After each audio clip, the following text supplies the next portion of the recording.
মাঝে আমি হারালাম। প্রিয় ভিউয়ার্স, বিস্তারিত জানতে হলে ভিডিওটি না টেনে শেষ পর্যন্ত দেখতে থাকুন। ঢাকাই সিনেমার জনপ্রিয় দুই চিত্রনায়িকা অপু বিশ্বাস ও শবনম বুবলী কাজ করছেন একাধিক ঢালিউড সিনেমায়। এই দুই নায়িকার আরও একটি পরিচয় হচ্ছে তারা দুজনেই ঘর বেঁধেছিলেন চিত্রনায়ক শাকিব খানের সঙ্গে। ভালোবেসে গোপনে অপু বিশ্বাসকে বিয়ে করেন শাকিব খান।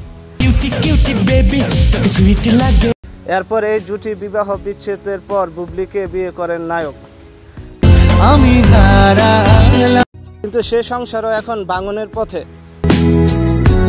যার কারণে দুই চিত্রনায়িকার মধ্যে সম্পর্ক নিয়ে বরাবরই প্রশ্ন উঠেছে।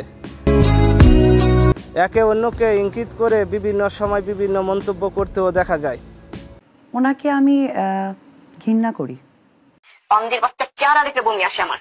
এবার শাকিবকে ছাড়া ভিন্ন এক কারণে মুখোমুখি হচ্ছেন অপু বুবলী।